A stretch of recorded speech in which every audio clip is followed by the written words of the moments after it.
ሰላም ጤና ይስጥልን ተመልካቾቻችን ከአንከር ሚዲያ ዝግጅት ክፍል ያክብሮ ሰላምታችን እናቀርባለን። ድምጻዊ ቴዲ አፍሮ ኢትዮሪካ የተሰኘውን አልበም ካወጣ 24 ሰዓት አልፈውታል። ከቁጥር ጋር የተያዙ መረጃዎች እየወጡ ነው። በቅርብ ያገኘነው መረጃ እንደሚያመለክተው አልበሙን ከ30 ሚሊዮን በላይ ተመልካቾችን ያገኘ እንደሆነ ተመልክቷል። በተለያዩ ሀገራትም በዩቲዩብ ሰንጠረዥ ላይ ቀዳሚውን ስፍራ እንደያዘ ነው የሚነገረው። አልበሙ የተለያዩ ስሜቶችን እየፈጠረ ነው። ባለሙያዎች እየተነጋገሩበት ነው። በመላ ኢትዮጵያ በልዩ ስሜት አልበሙን ተቀብለውታል። በዚህ ዙሪያ ላይ ድምጻዊ ጌትሽ ማሞን ለማነጋገር መስመር ላይ አግኝቻለሁ። በጣም አመሰግናለሁ ድምጻዊ ጌትሽ ማሞ። እንግዲህ እዚህ አሜሪካ መኖር ከጀመርክ ቆየት ብለሃል። የድምጻዊ ቴዎድሮስ ካሳሁን አልበምን በተመለከተ አጠር ያለ አስተያየት እንድትሰጠኝ ነው ጋበዝኩ። በጣም አመሰግናለሁ ጌትሽ። እሺ በሳይኔም አመሰግናለሁ። ምናልባት ከቴዲ አፍሮ ጋር ቀጥታ በተገናኘ ጥያቄን ከማንሳቴ በፊት ምን ላይ ነው ያለው? ካንተም ሙዚቃዎች ነጠላ ዜማዎች በቃሉ በአሁን ሰዓት ከሙዚቃ እንደራክ የሚያሳዩ መረጃዎች እየወጡ ነው። እንደው ባጭሩ መመለስ የምትችል ከሆነ ያው እንግዲህ ያለሁት አሜሪካ ነገር ነው። አሜሪካ ነገር ላይ ስትኖር ደግሞ የግድ ስራ መስራት አለብህ። ከሞይ ሌላ የተሻለ ሌላ ነገር ደግሞ ስራ እየሰራው ነው። ሙዚቃ ያው ተፈጥሬበታለሁ። አሁን ቴዲ ባወጣው ኢትዮሪካ አልበም ላይ በጣም ሰምቼዋለሁ ጊዜ ወስጄ። ማለት በቃ በደንብ ነው የተነፈስኩት።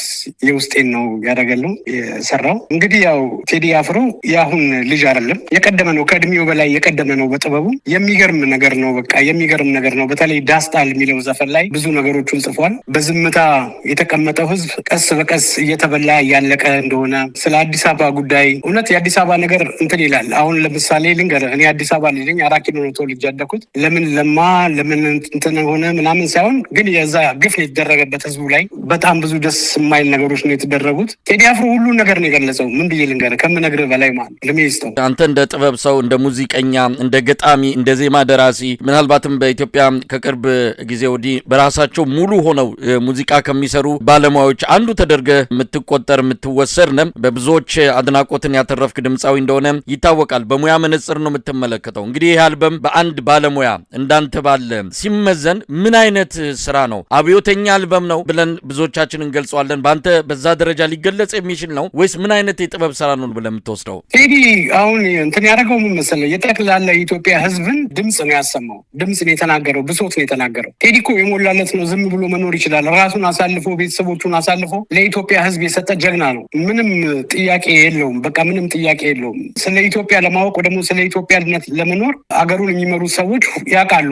ጎናቸው ብዙ ሰው አጥተው ነው የመጡት። ለምሳሌ ጠቅላይ ሚኒስትሩን ብታነሳ በጣም ብዙ ጓደኞቹን በአንድ ቀን በአንድ መድፍ 10 የሚሆኑትን ሰዎች ያጣው ማለት ነው። ይህን ስሜት ይዞ አድጎ በኢትዮጵያዊነት ስም አድጎ ገባ። ዛሬ ላይ ደግሞ አንዱን ለማስደሰት እየተባለ ያልታሰበ ከባድ ነገር ነው ህዝባችን ላይ ሀገራችን ላይ የደረሰው። በኢኮኖሚም ብትል ህዝቡ በጣም እየተቸገረ ነው። በጣም ከባድ ነገር ነው። ያን ሁሉ ድምጽ ነው የእኛን ድምጽ ነው የተነፈሰው ቴዲ። አልበሙ በጣም ምንም የሚወጣለት አይደለም። በጣም ጎበዝ ነው።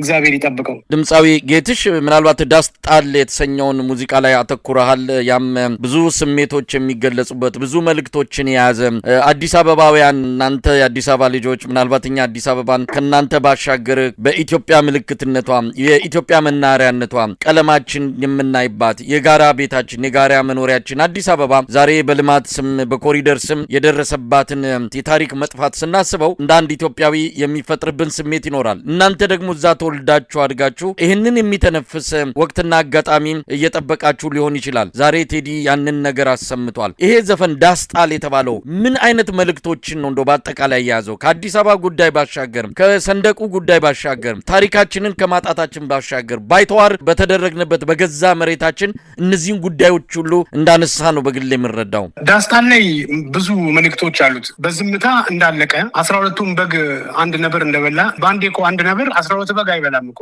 አንዷን እያያዘ ነው የሚጨርሳቸው ማለት ነው። እና ዝምታው ያመጣው ነገር ነው። ዳስ የሚጣለው ለሁለት ነገር ነው። አንድ ለሀዘን ነው፣ ሁለተኛ ነገር ነው ለደስታ ነው። ድሮ እኮ እኛ አዲስ አበባ ላይ ዳስ ተደርጎ እኮ ሰርግ ይደረጋል። ስለዚህ ዳስጣል ማለት አንድ የምታዝንበት ነው። ሁለተኛ ነገር ደግሞ ይሄን ነገር ተሻግረህ ወጥተህ አገር ላይ ደስታ ጊዜን የምታሳልፍበት ዳስጣል ነው እንጂ ቁጭ ብለህ አልቀስ አለም ዝም ብለህ አትሙት ነው። ህዝቡ ዝም ነው ያለው። ሁልጊዜ ይሞከራል ዝም ነው ያለው። ማለት ችግሩ ኑሮ እየባሰ መጣ፣ ሰው ተጎዳ፣ ከአቅም በላይ ሆነ። ብዙ ነገር የሚጠሩ ቁጥሮች ራሱ አዲስ አበባ ላይ ኢትዮጵያ ላይ እኛ ብዙ ጓደኞች አሉን፣ ብዙ የምናውቃቸው ቤተሰቦች አሉን እና በጣም ከብዷቸዋል። ይሄ ነገር የሆነው በስርዓቱ ምክንያት ነው።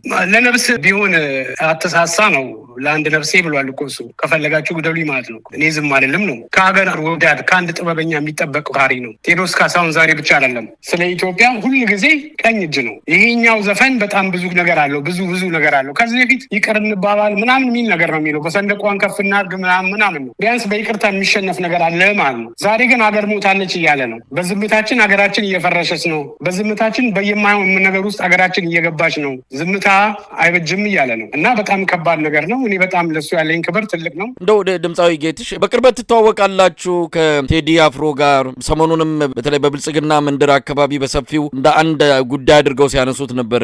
ገበያውን ፍለጋ ነው፣ ከገበያ አንጻር የሚታይ ነው ብለው ሊያቃልሉት ሊያሳንሱት ይሞክሩ አሉ። እንደው በቅርበት የምታውቀው ከሆነ ቴዲ አፍሮ እንዲህ አይነት አጋጣሚዎችን ጠብቆ የሚያወጣው ገበያ ፍለጋ ተደማጭ ለመሆን የህዝብ ተወዳጅነትን ለማትረፍ ወይስ በትክክል የሚያምንበትን ነው? እሱ እኮ ብሎሃል እኮ ዘፈኑ ላይም ብሎሃል እኮ እስከዛሬ ዝም ያልኩት ያልፋል ይሻሻላል ብዬ ነው። ለካ በዝምታ ዝም ብዬ ማለቅም አለ እያለ ነው እኮ ቴዲ አፍሮ።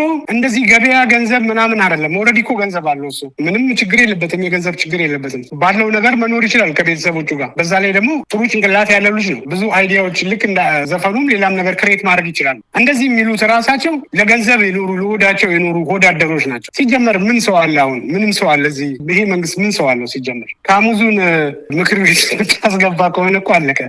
ሶሪ አይ እንግዲህ ፖለቲካ ላይ ገብቷል። ፖለቲካ ላይ የገባ ሰው ያው ሊተችም ነው። ፖለቲከኛ ከሆንክ ወስነ አምነበት የገባኸው ነው። እንዲህ አይነት ትችትን ጨምሮ ሌሎች ነገሮችን ትቀበላለህ። ካሙዙ ምርጫው አድርጎ ብልጽግና ሆኗል። ብልጽግና መሆን ብቻ ሳይሆን የፊት ግንባር ሆኖ ሌሎችን እንዲያሸማቀቅ በሌሎች ላይ ዘለፋዎች እንዲያቀርብ በአገዛዙ ተልኮ ተሰጥቶት የወጣ ስለመሆኑ ምንም ጥርጥር የለውም። ካሙዙ ሲጀመር እንደዚህ ሰውን የሚማሸማቀቅ አይምሮ ምናምን ያለው ልጅ አይደለም፣ ሌላ ልጅ ነው። ካሙዙ የተፈለገበት ብቻ ምክንያት የደቡብ ወጣቶችን ወታደር ለማድረግ ነው፣ ሌላ ነገር አይደለም። ምንም ሌላ ነገር አይደለም እኮ ኦልሬዲ እኮ እንደዛ ነው እኮ እንጂ ካሙዙ እንደዚህ ሰውም ለማሸማቀቅ በል እያሉት ነው እንጂ ካሙዙ ምንም እንደዚህ አይነት ነገር ውስጥ ካሙዙ ለእኔ በጣም ወንድሜ ነው፣ ጓደኛዬ ነው። ግን ከሀገር አይበልጥም፣ ከልጅ አይበልጥም፣ ከቤተሰብ አይበልጥም። ለእኔ ቤተሰብ ዛሬ የሰው ሀገር ላይ ስኖር ምን እንደሚሰማኝ እኔ የማውቀው። ካሙዙም እንደዚህ አይደለም። በቃ ምን የሰውየው ሰው ማውጣት ነው፣ ሰው በቃ ማጣት ሰው ሁሉ።